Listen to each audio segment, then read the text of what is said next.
baga sinin gahee ida baranaatti gammanne gammada musliimonni hundi nu warra baranaa khambara heegeree rabbi nu haa godhu warra umriin turee. Assalamu alaikum warahmatullahi ta'ala wabarakatuh. Hordoftoota fi daawwattoota keenya kun kan daawwataa jirtan OGMCdha. Egaa asumaanuu hordoftoonni amantaa musliimaa guutuu addunyaarra jirtan hundumti keessanuu baga ayyaana Iida Arafaa bara 1443 yookaan immoo bara 2022 isin ga'e jecha kun kan daawwataa jirtan qophii ayyaana Iida Arafaa ilaallachuudhaan sagantaa keessummaati. Sagantaa keenya keessummaa OGMC irratti immoo har'a keessummaa dargaggoota tokko qabadheen dhufe dargaggoon keenyas gaa itti wal bara. Hundadura assalamu alaikum warahmatullahi ta'ala wabarakatuh. Egaa duraan dursee waloo shaggaa baadiyyaa keessummaa kabajaa gootee OGMC miidiyaa irratti naaf garuu keetiif guddaa galatoomii jechuu barbaada. Iida bareedaa ture guyyaa irraa kana Iida sirna ho'aatiin kan dabarsaa ture jechuudha biyya Jarman magaalaa Nurenbergitti. Iidni kun Iida duraarraa kan adda isa godhu yeroo darbee koronaa ture. Yeroo koronaan turetti hawaasni keenya wal argee bakka tokkotti salaataan ture jechuudha. Sun haala dhibee balaafamaa yeroo sana turetti jechuudha. Amma garuu isa duraarraa baay'ee adda isa godha. Hawaasni keenya guutuun wal ga'ee bakka tokkotti salaatuudhaan Iida isa duraa caalaa bifa gammachuutiin walitti dhufee kan dabarsaa ture jechuudha. Guyyaarraa Iidaarraa kan adda godhu isa kana. Egaa na dursite beektaa osoo isin simatiin qa'eedhuma kootti siyaamee na simatte haa ta'u gaa asumaanuu baga ittiin si ga'ee baga walumaanuu nuun ga'e jecha akka ani gaasii beekaa naafati hiriyyaadha akka daawwattoota keenyaaf ifa ta'u jalqabarraa waan danuu haasofnaadha. Hayyamamaadhaami? Ana biraa hundumtuu eeyyamaadha. Tole egaa akkuma aadaa ta'e egaa namni gaafa keessummaa tokko qabatee dhufu daawwattootaan wal barsiisa. Akkuma aadaa Oromoodha. Akkana miira jamaa. Meegaa maqaan kee eenyu? Eessa jiraatta? Eessarraati? Akkasuma immoo maaliin si beekanu? Isa kana daawwattootaaf ifanaaf godhe. Galatoomii. Maqaan kiyya Muzayyan Taafisee Dhaabaan jedhama. Kanan itti dhaladhe godina Wallagga Lixaa Aanaa Baabboo Gambilitti jechuudha. Mana barnootaas achumattiin baradhe yeroo ammaa kana gabaabumatti biyya Jarman magaalaa Nurenberg jiraadha jechuudha. Dabalee barataa asii akkasumas immoo yeroo boqonnaatti yeroo qabaadhetti walaloo bifa walaloo tokko nan qopheessa jechuudha.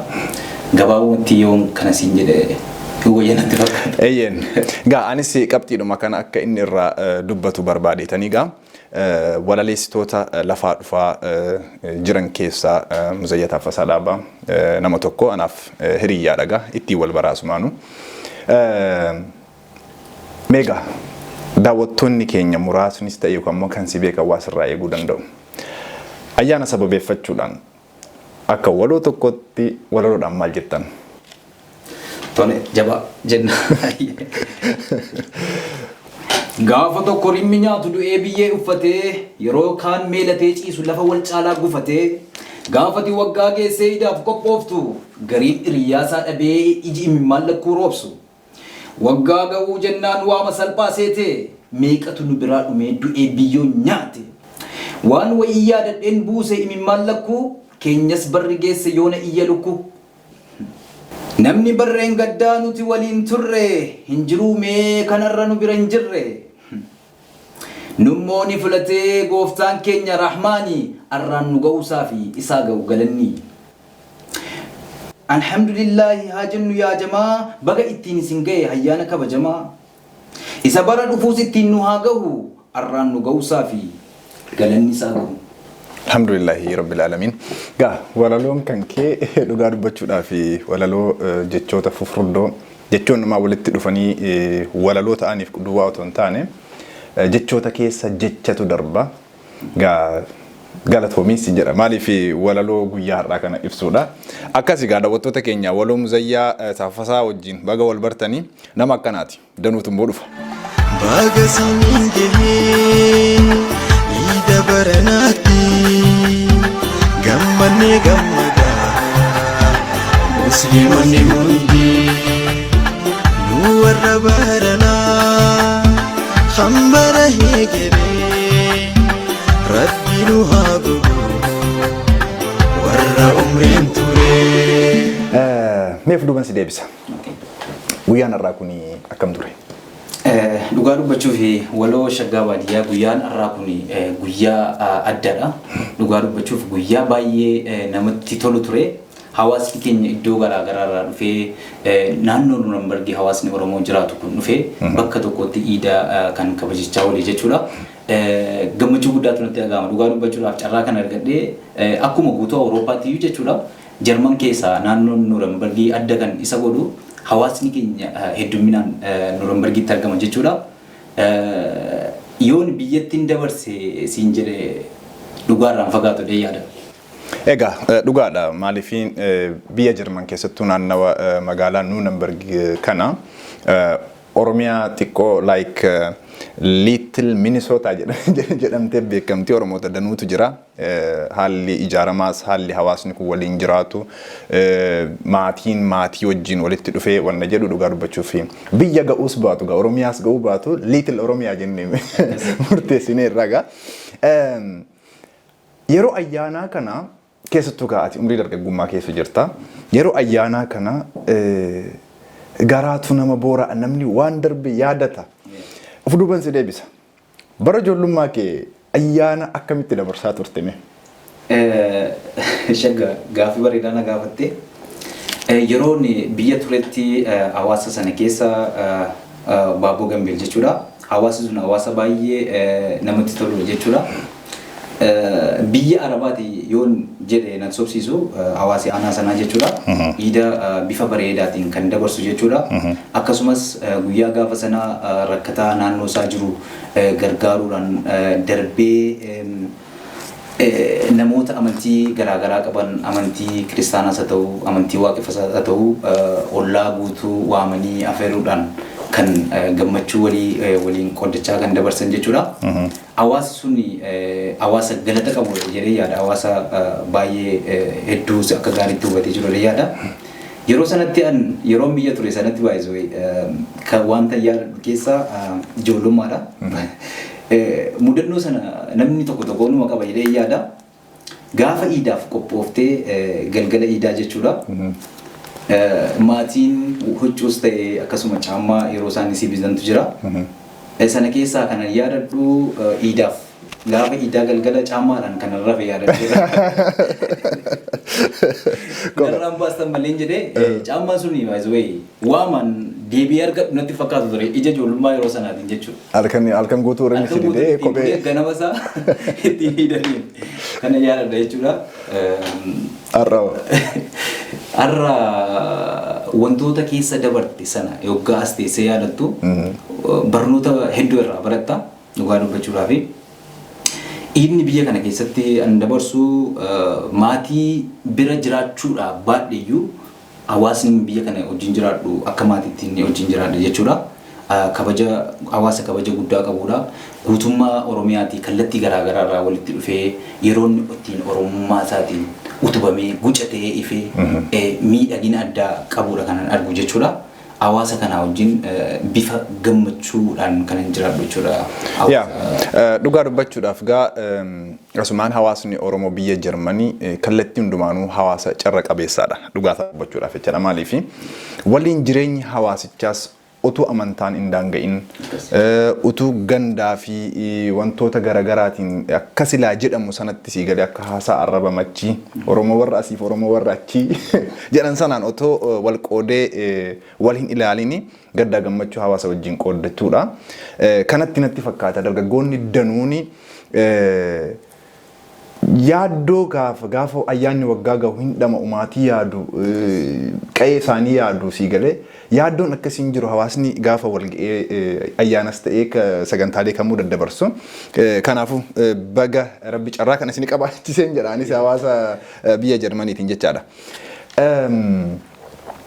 Fuudhumaan si deebisa ammas. Waloo Muzayyaa Taaffasaa. akkamittiin dubbii walaloo kana eegalte? Akkamittiin gara walaloo dhufteme? Gaaffii bareedaa na gaafatte. Yoggaan walaloo kana akkaataan itti ibsu qabanii walaloon barreessa yookaan dubbadha jedhu dubbadha jedhee osoo hin taane walalooma keessatti of argachuu nan danda'a gabaabumatti hin beekan walaloon walaleessa jedhee osoo hin taane akkasumatti keessatti of argee yeroo ijoollummaa kootii qobummaa wayiin filadha ture. Hiriyoota wajjin faana ooluun ture. Gaafa kubbaa meedaa kuwaasii deemnee kubbaa taphannu fa'aa yeroo muraasa taphadhee san booda ijoollee irraa adda ba'een qofaa koo deemuun filadha ture. Jechoota garaagaraan walitti fidee mukuma kanatti riyaakti gochaa deema ture. Sana yaadadha baay'ee sanumarraa ka'eetti natti fakkaata har'a yeroo hin taa'e ilaalu. Tole. Erga amma walaloo kana keessa seentee hammana fagaatte wanti jechuun kallattii walaloo kana ittiin ibsitu yookaan immoo gaaddisa aara galfii gaaddisa gungummii si galee namni ani maal akka taateen beekaa daawwattoota keenyaaf akka ifa gootuudha si galee miti. Yeroo akkamii walaloo kana keessatti dhokatta? Yeroo akkamii walaloo kana keessaa baata? Shagga kana diippiliin beektadhee yaada jechuun wanti waliin quba qabnu jechuudha. Wanti kuni dhugaa dubbachuudhaa fi walaloon kuni akkaataa itti quuqama hawaasa keetii yookaan quuqamuma keessoo keetii waa'ee saba keetiis haa ta'u waa'ee jiruu addunyaa kanaa kan ittiin ibsitudha jechuudha. Yoo nama itti baafattu dhabdee yeroo itti bosona dhattee illee bosonatti sagaleedhaan bosona keessa taasaa ooltu jira jechuudha. Walaloon duudhaa hawaasa tokkoo ibsuudhaaf akkasuma yeroo baay'ee walaloon kan inni barreeffamu adeemsa hawaasichi keessa jiruudhaan kan sammuu namaatti dhufee yaadonni garaagaraa nama keessummeessu jechuudha. Fakkeenyaaf haalli biyya keenya keessa jiru gaafa teessee ilaaltu wantoota hedduutu sammuu keetti dhufa. Sanarraan kaateeti kanatti yaadota jiran walitti fiddee lafa geessu jechuudha. Sun immoo yoo nama itti himtullee yoo dhabdee adda baatee mukeetii kana keessa naannoftee qofaa kee yerootti deemtu jira. Baay'ee kanarratti yaadannoo tokko hin qaba beektaa? Anoo kanan si gaafachuudha. Maaliif waan hin beeku wayiitu jira gatii ta'eef daawwattoota keenya. Erga waa'ee ayyaanaati kan wanta jenne amma waa'ee walalootti gatii seennee jirruuf igame mudannoo qabda. Kophaa gungumuttis ta'e walaloo barreessittis ta'e. Shaggaa baadiyyaa mudannoon qabu kana yaadadha. In turre guyyaansa. Sagantaa wayiitii ture yeroo darbe magaalaa Noorban jechuudha. Sagantaa sanaa fi walaloo kan qopheessu warra diinatti himamee san booda walaloo qopheessaa ture. Mana barnootaan deemaa jira ganama wayiidha. Guyyaansa wiixata ganama jechuudha. Akkuma dirribaa ka'een buusa kiyya qabadhee yookaan karaarra deemee bakkan yaade bakkan ga'uuf jedhu sana yookaan ga'ee daqiiqaa 10 wayiin deema ture beekta. Achi gidduutti qofaa haasaa deema ture. Ani of hin beeku baay'ee. Miira walaloo sanaa. Miira walaloo keessan jira. Gaafuma achi baasarraa bu'u miira walaloo keessan jira. Yoggaan walaloo sana karaarra jechaa deemu namni wayii mana keessaa natti lallabe jechuun makiinaa dheedatti dhufaa jirani makiinaa iyyuu nagarre jechuudha. Qofaa kun harka facaasaa deema. Namni kun hin maraateef jedhee yaaduu danda'a. Namni yeroo sanatti an garuu nan maraate. Lafa barii nama gurraacha biyya ormaa keessa iyyaa deemu sana. Akkasii. An garuu miira yeroo sanaatiin nan maraadhe osoo hin taane nan mammaraadhe jechuudha. Yaa danuudhaaf hin hubatamu gaa mudannoo nama kofalchiisuudha. Of duban si deebisa. Maaliif waa'ee kallattii walalootii fi kallattii aartiidhaa fi jechuun kallattii ogbarruu kanatti sagantaadhuma of danda'een walitti deebinee irraa because waan danuu waan hawaasnis beekuu qabutu jira jedheen abdii qaba. Isa kanatti deebina. Sagantaan keenya sagantaa ayyaana gatii ta'ee fi ayyaana keessaan baanu. Tole ayyaana Arafaa kana maaltu adda isa godha? Miira akkamii qaba immoo ayyaanni Arafaa kun? Ayyaanni Arafaa kun ayyaana biroorraa kan adda isa godhu ayyaanni kun Iidal Arafaadha. Yeroo itti hawaasni musliimaa biyyoota garaagaraarraa bakka kaabaa xawwafuudhaaf deemu jechuudha. Guyyaa addaati ayyaanni kun jechuudha. guyyaatti uduyyaa qalanii rakkataa naannoo ofii jiran fi gargaarsi godhamu hawaasni keenya guyyaa arafaa kanaa hiyyeessa naannoo isaa jiru gargaaruudhaan beekama jechuudha. Akkasumas guyyaatti kadhachaa jiru guyyaatti zikrii gochaa oolan jechuudha guyyaan gaafa sanaa jechuudha. Guyyaa biroorraa kan addisa godhu kana yaada. Tole. Gaa akkuma tu jette siigalee namni ollaa isaa yaamee rakkataa itti yaadatee siigalee yeroo hundumaatu akkasuma ta'uu qaba. Haa ta'u garuu guyyaa ayyaanaa guyyaa arafaa kana kanneen keessaa akka godhu firoota walitti dhufuun akkasuma hajjii irratti makkaatti kan bahaa kan dhihaa gurraachaa fi adiin itti wal gahuudha guyyaan wantoonni akkanaa kun akkasuma kan adda isa godhuudha ayyaana kana keessaa. Tole akka hawaasa keenyaatti immoo gaafa gad deebinu yeroo ayyaana kana in qalata namni firoota walitti dhufeetiniin in dabarsaa. Gaa haalli jiruuf jireenya hawaasa keenyaallee gargari kan qalachuun dandeenyetu jira. Kan fageenya iyyuu deemee dhukkubarraayyuu ta'uu danda'a rakkinoota fageenyarraayyuu daanga'uu danda'a. Dhufeetiniin yookaan namuma waliin dabarsullee maaliif guyyaan ayyaanaa kun gammadamuu qaba gatii ta'eef dimshaashumatti maal jettan waan kanarratti maal gochuu qaba inni qabu inni hin qabne. Okay, galatoomi. Guyyaa ayyaanaa kana ayyaana Idil Adhaa kanarratti hawaasni keenya guutuu addunyaa irratti argamu rakkataa gargaaruutiin beekama jechuudha. Dhaamsan qabu yoo jiraate guyyaan kun hawaasni keenya biyya keessaas haa ta'u biyya alaa jiru rakkataa yerootti rakkataa naannoo isaa jiru yaadatee waan qaburraa muraasa kennee fi ayyaana kana bifa gammachuudhaan akka inni dabarsuun jedha. Maaliifi rakkataan kun waan nyaatu hin qabu waan ta'eef guyyaa gaafa sanaallee gammadee akka ooluudhaa fi rakkataa naannoo ofii jiru yaadatanii guyyaa ayyaanaa sana bifa bareedaatiin akka dabarsaniin dhaammadha. Ayyaanichis akkasuma. Egaa hordoftootaa fi daawwattoota keenya irra deebiidhaan hordoftoonni amantaa Islaamaa idil addunyaa irra jirtan hundumti keessanuu baga ayyaana Iida Arafaa bara 1443 yookaan immoo bara 2022 isiniin ga'e jecha. Mega waloo Muzayyaa Taaffasaa carraa kanatti argamuudhaani maatiis ta'uu danda'a, hiriyoottanis ta'uu danda'a. Namoonni baga guyyaa ayyaana kanaatiin isiniin ga'e jechuun ni barbaadu jira. Eeyyen hunda dura hawaasa muslimaa guutuu addunyaa kanarratti argamtaniin akkasumas hawaasa Oromoo biyyoota garaagaraa keessatti argamtan biyya keessa biyya alaa garaagaraa keessatti argamtan Eid Mubaarak baga ayyaana Idil Adhaatiin isin ga'e jechuun barbaada. Akkasumas firoottan koo biyyoota alaattis ta'e biyya keessatti argamtan hundumtuu aanaa godina Wallagga Lixaa, aanaa Baabboo Gambeel akkasumas biyyoota garaagaraa keessatti argamtan Eid Mubaarak baga ayyaana Idil Adhaatiin isin ga'e jechuun barbaada. Kanuma jedha Shagabadi. Tole egaa asumaan egaa har'i guyyaa ayyaanaati. Haasa'u duwwaadhaan daawwattoota keenya mukeessuun hin ta'u gatii ta'ee fi firoottan hiriyoota akkasumas hawaasa bal'aa Oromoo fi firoottan Oromoo hundumayyuu hawaasa muslimaa idil addunyaa irra jiru hundumaanuu baga nagaan ayyaana Iid Arafaa geettan jenneeni atis jetteeniirta. Meegaa maal affeerta manzumaa ayyaanaas ta'uu danda'a yookaan akka yaadannootti? Manzumaa Ismail Hussein Sabbar malee yaadannoo walitti qabna. Hello yaa Rabbi kan jedhu akkati daawwattoota keenyaaf nu agartuun si gaafadha. Tole egaa hordoftoota fi daawwattoota keenya manzumaa Sabbar malee hello yaa Rabbi booda walitti deebina dhufaana tura. Hello yaa Rabbi hello yaa Rabbi naaf wadhu tokko nampisiin kanaan sitti way wadhu. Hello yaa Rabbi naaf wadhu tokko nampisiin kanaan sitti way wadhu.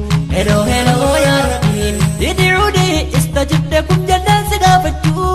Hello yaa Rabbi annu feetan jiraa deebisaa fudhachuu. Hello yaa Rabbi nurraa hin eegini afaanii baafachuu. Hello yaa Rabbi kan niyyadde hunda as fuutee dhulaachuu.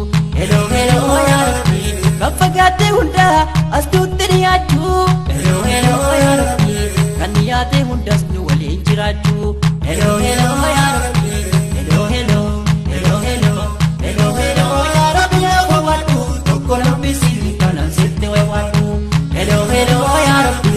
أسواب ربسو أواد نجلا هلو هلو يا ربي بنا واتجي انقرت إلالا هلو هلو يا ربي أكا قبي فنو سماب جتشغلا هلو هلو يا ربي خيري دي هسيتي فقيستو بلا هلو هلو يا ربي قالوا من سيقدا قنما قلقلا هلو هلو يا ربي ربي يا غفور ربي يا مولا هلو هلو يا ربي هلو هلو هلو هلو هلو هلو يا ربي يا فواتو كوكونا بيسيني كانا سيبتي ويواتو هلو هلو يا ربي بالبل البنما جد بيزي بيزي هلو هلو يا ربي وتون كان بيخونا مبوابونيسي هلو هلو يا ربي كانوا ما نفنما قرانا فديسي هلو هلو يا ربي kanisa pippile inargu badisi hello hello ya rabbi kan tibbame shirki gadidisi hello hello ya rabbi shirki rabbi tibbe ishedda jasasi hello hello ya rabbi hello hello hello hello hello hello ya rabbi na wadu konam bisin kanan sitti way wadu hello hello ya Egaa hordoftoota fi daawwattoota keenya kun kan daawwataa turtan hamma ammaatti hojii MC'dha. Sagantaa ayyaana Eid al-Adhaa bara 1443 yookaan immoo akka lakkoofsa Awurooppaatti bara 2022 sababeeffachuudhaan keessummaa dargaggoo tokko qabannee egaa keessummaa hojii MC waloo muziyyaa Tafasaa faana turtii godhaa jirra. Walitti deebinee muzee. Bara darbe keessa ayyaanni egaa barri darbee yaadan maanu keessa kaa'ee darbeera. Maaltu gargar godha bara kanaa fi bara darbee? Shaggaa baadiyyaa dhugaa dubbachuudhaa fi bara darbeef bara kana kan adda isa godhu bara darbee yeroo balaafamaa yeroo dhukkubni daddarbaan koronaa jedhamu hawaasa keenya hubaa ture jechuudha. Yeroo sanatti hawaasni keenya walitti dhufee mana masgiidaas haa ta'uu guyyaa iidaas waliin dabarsuu hin dandeenye jechuudha. Arra garuu arra dhaabbannee yoggaa laallu kan adda isa godhu hawaasni keenya bakkoota garaa garaarraa walitti dhufee ayyaana iidaa kan waliin dabarsaa jiru jechuudha. Alhamdulillahi bara darbirraa kan adda isa godhu kana jedhee yaada Shaggaa baadiyyaa. Yaa baroonni bara darbee amma dhiirsaa fi niitiin gargar fagaatan amantaas geggeeffachuudhaaf gadda waliin qooddachuudhaaf bara hamaa ture egaa. Barri kun ammoo sanarra fooyyee qaba jennee abdanna. Guutumaan guututti qulqulloofne natti fakkaata. Ammas sodaan jira. Haa ta'uti garuu amma tokko isa duriirra wayyaadha. Hawaasni keenya walitti dhufuu danda'eera baay'ee. Wanta dhufuun beeknu rabbiin nutti hin fidini. Amma tokko adda dheeyyaadha isa duraarra. Haa ta'u garuu dhibeen kun baduus danda'a deebi'uus danda'a wanti irraa beekamu hin jiru keessattuu amma waan samarii ta'eefi akka dhibeen kun hin deebineef maaliif lubbuu namoota hedduu gaaga'ee ture gatii ta'eefi egaa amma Noord Ameerikaa fa'aa baroonni Awustiraaliyaa yeroo ganama fa'aa ayyaaneffatu natti fakkaata. Akka dhibeelee kan birootiifis yookaan immoo COVID-19 hin saaxilamne hawaasni keenya maal gochuu qabettee yaadda? Hawaasni keenya wanta gochuu qabu of eeggannoodhaaf koronaan kun dhibbaa badeera jechuu hin dandeenyu. Haa ta'uti hir'atee jira isa duriirra. Hawaasni keenya garuu wanta inni gochuu qabu of eeggannoodhaaf maaskii godhachuu qaba. Dabalee fageenya ofiillee eeggateeti kan inni deemu qabu jedhee yaada. Maaliif yeroodhaaf kan gadi bu'eedha malee dhibbatti waan badellee natti hin fakkaatu. Kanaaf of eeggannumaaf yaadota armaa olitti kaase kana utuu godhanii jedhee yaada Shaggaa. Tole egaa hordoftootaa fi daawwattoota keenya akkasumas hawaasni musliimaa idil addunyaarra jirtan hundumti keessanuu irra deebiidhaan baga isiniin ga'e jecha akka gaddi kan biraas hin deebine walirraa fageenya eeggachuudhaan akkasuma maaskii fuulaas yookaan sanitaayizarii garaagaraa fayyadamu inni irraanfatinaa jenna. Maaliif ayyaannis kan bareedu jiruuf jireenya kana boodaas kan bareedu yoo fayyaan jiraateedha. Kanagaa akka hojii MC'ttis ta'ee akka dhuunfaa kootti kana amaanaan isiniin jedha. Irra deebiidhaan ayyaana gaarii. Baga isiniin gahee Iida baranaatti gammanee gammadaa musliimonni hundi nu warra baranaa hambara heegeree rabbiinu haa godhu warra umriin ture. Egaa hordoftoota fi daawwattoota keenya kun kan daawwataa jirtan irra deebiidhaan OGMCdha. Sagantaa ayyaana Iidal Arafaa bara 1443 sababeeffachuudhaan keessummaa OGMC waloo Muzayyaa Taaffasaa faana kan gaafiif deebii godhaa jirru. Amma irra deebiidhaan iddoo jirtan hundumatti ayyaana gaarii isiniin jecha. Tole egaa Muzeme wanti hafe jettu jira. Tarii akka dhaammannuttis ta'uu danda'a hawaasicha biyya keessa yookaan immoo biyya alaa jiraatanii fi akka dimshaashaatti mee wanti hafe jettee garaatti si afee jiraate daawwattootaaf. Tole egaa wanti hafe jedhee ani yaadu hawaasni keenya biyyoota alaa garaagaraa keessa jiru dhugaa dubbachuudhaa fi hawaasni keenya biyya keessa jiru dhimma siyaasaanis haa ta'uu rakkoolee garaagaraatu isa mudachaa jira jechuudha.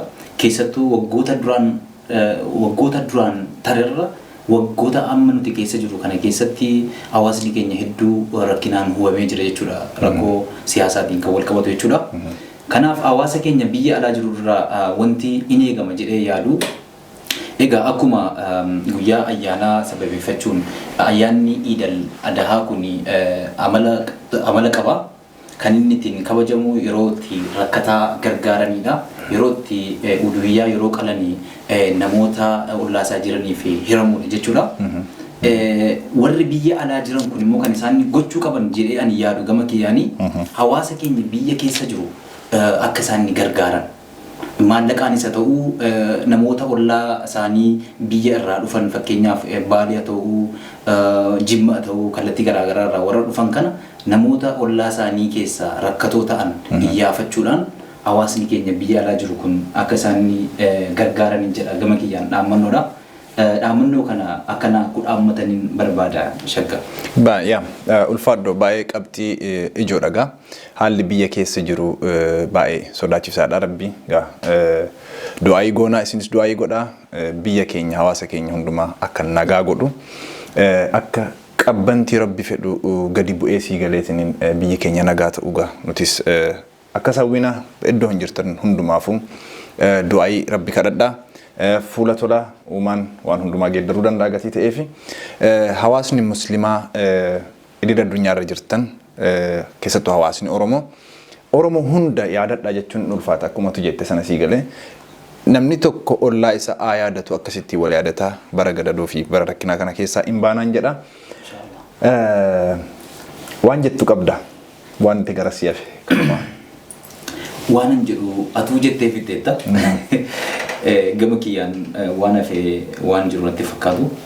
Tole daawwattoota keenya manzumaa tokkuma affeeri. Daawwattoota keenya manzumaan ani affeeru yoo jiraate hiriyaa keenya hiriyaa jabaa yeroo ammaa biyya Oromiyaa kan jiraatu waloo Hussein Dabalaa waggaa taree Raamadaana keessa manzumaa ajaa'ibaa tokko baasee ture. Manzumaa sana balbala namaa nu dhaabin rabbi kan jedhu sana istiidiyoo irraa akka ta'e affeertuun barbaada. Tole egaa hordoftootaa fi daawwattoota keenya kun kan daawwataa turtan OGMC keessummaa OGMCti. Qophii keessummaa OGMC keenya guyyaa har'aa irratti ayyaana Iidal Arafaa sababeeffachuudhaan waloo Muzayyaa Taaffasaa faana kan turre kana fakkaata. Gaafiif deebii kan biraa wajjin akka walitti deebinu abdiin qaba. Asumaan ugaa hawaasni muslimaa idil addunyaarra jirtan hundumti keessanuu irra deebiidhaan baga ayyaana Iidal Arafaa bara 1443 yookaan immoo bara 2022 isiniin ga'e jecha sagantaan keenya guyyaa har'aa Iida sababeeffachuudhaan gaafiif deebii keessummaa OGMC Muzayyaa wajjin goone kana fakkaata. Sagantaa kana qindeessuudhaan immoo kan isin faana ture an Shaggaa Baadiyaa yommuu ta'u gama ogeessa kaameraatiin Muzayyaan Ismaa'il faana ta'uudhaani sagantaalee keenya afanii wajjin turtii gaarii isiniin jenna. Manzumaa Hussein Dabalaa faana turtii gaarii ayyaana gaarii. Salaamu alaykum wa rahmatullahi wa barakatuh. Wa alaykum assalam wa rahmatullahi wa barakatuh. Balbala namaa nu dhaabin rabbii balbala namaa nu dhaabin rabbii jira balballi kee harka namaa nu ilaalchisi hin ballaadha harki kee balbala namaa nu dhaabin rabbii balbala namaa nu dhaabin rabbii jira balballi kee harka namaa nu ilaalchisi hin ballaadha harki kee si malee nyurraayyuu hin eeggannu homaa du'aaf jireenyatti abdiin keenya suma Allahu ta'aalaa ati mo'aadhumaa balbala namaa yunaabi rabbii humniif jabinni kee kan yaannuun olitti inni nutti ulfaatee hin ulfaatu sitti ardii bal'oo kanaa hin dhiphisin nutti balbala namaa yunaabi rabbii balbala namaa nunaabi rabbii balbala namaa nunaabi rabbii jira balballi kee harka namaa nun ilaalchisi hin bal'aadha harki kee karaa ofii jaallattu hirranuu bobbaasi beektaa quba qabdaa keessaa fi gubbaasi waan nuun taan hin tollee ati nurraa kaasi balbala namaa yunaabi rabbii waan namni asaasee sitti mee kophaatti dabarsiteen himtuu nama kan biraatti miidhamee gungumaa guri miidhamaatti balbala namaa yunaabi rabbii balbala namaa nunaabi rabbii balbala namaa nunaabi rabbii jira balballi kee harka namaa nun ilaalchisi hin bal'aadha harki kee haala keenya laaltee dhimman dhabinnutti tolaaf rahmata kennu qabii ofitti har'aa borsalfannaa adda baanaan sitti balbala namaa yunaabi rabbii haajaa nama baaftee naajomtuu namarkoo martuu haajaa qabaaf turuursee bo'aaka qalbiinsaa boqottuu maaloo naaf baasiifka balbala namaa yunaabi rabbii balbala namaa nunaabi rabbii balbala namaa nunaabi rabbii jira balballi kee harka namaa nun ilaalchisi hin bal'aadha harki kee gararraa waa maraa uumaa samiif dachi mootii baraa kaleessaa fi sichi duniyaa kiraatti jiruu keenya tolchi balbala namaa yunaabi rabbii namni si abdatee gufatee hin cabu namni niyyaa tolee si kadhatee nabu kadhannee nuuf kenni raamaan hundaa qabu balbala namaa yunaabi rabbii balbala namaa nunaabi rabbii balbala namaa nunaabi rabbii jira balballi kee harka namaa nun ilaalchisi hin bal'aadha harki kee balbala namaa nunaabi rabbii balbala namaa nunaabi rabbii jira balballi kee harka namaa nun ilaalchisi hin bal'aadha harki kee balbala namaa